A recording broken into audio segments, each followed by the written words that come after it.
Students, good morning. मैं आपकी Sanskrit teacher निधि गुप्ता। आपकी कक्षा सप्तम, आपकी बुक है संस्कृत दर्शिका।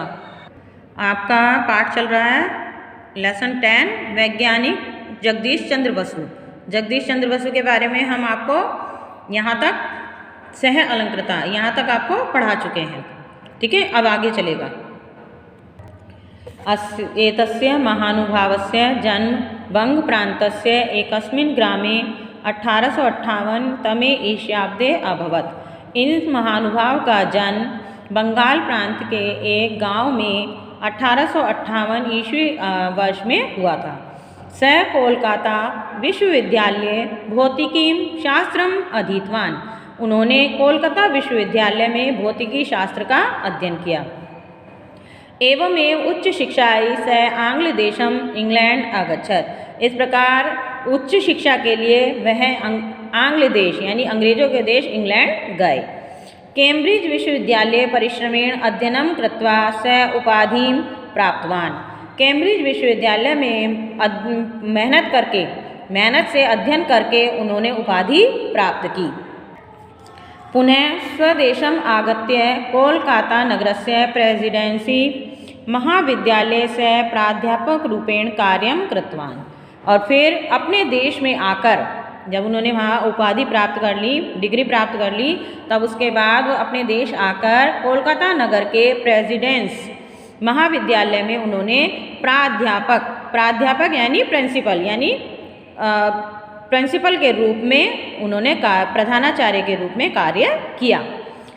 आंग्ल शासने भारतीय प्राध्यापकेभ्यः आंग्ल प्राध्यापक यानी आपका प्रवक्ता यानी लेक्चर जो टीचर होते हैं उनके रूप में कार्य किया। अब आंग्ल शासने भारतीय प्राध्यापकेभ्यः आंग्ल प्राध्यापकात् न्यूनतरं वेतनं दीयते स्म।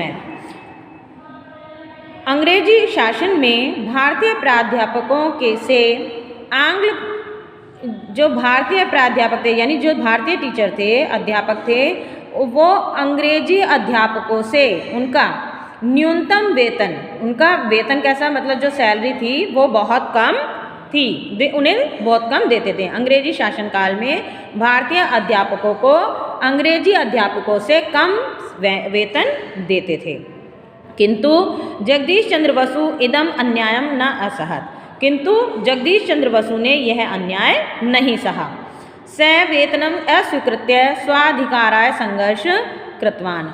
उन्होंने वेतन अस्वीकार करके उस वेतन को अस्वीकार करके अपने अधिकार के लिए संघर्ष किया कि मतलब हमें उनके जैसी ही हमें भी सैलरी मिलनी चाहिए, उनसे हम कम क्यों लें, जबकि हम पढ़ा बराबर रहे हैं तो फिर कम हमारी सैलरी कम क्यों है, हम क्या भारतीय हैं इस वजह से? नहीं। तो उन्होंने ऐसा उसके लिए अपने अधिकार के लिए संघर्ष किया। अंते वसुदेव जीतवान। अंत में वसुदेव की जगदीश चंद्र बसु की जीत हुई। विज्ञानस्य क्षेत्रे स अनुसंधानं कृत्वा पादपेषु जीवनम अस्ति इति प्रतिपादवान। उन्होंने विज्ञान के क्षेत्र में उन्होंने अनुसंधान करके यानी खोज करके पौधों में भी जीवन है ऐसा उन्होंने बताया। ये इनका मुख्य वो था कि पौधों में भी जीवन है, ये उन्होंने खोज की विज्ञान के क्षेत्र में।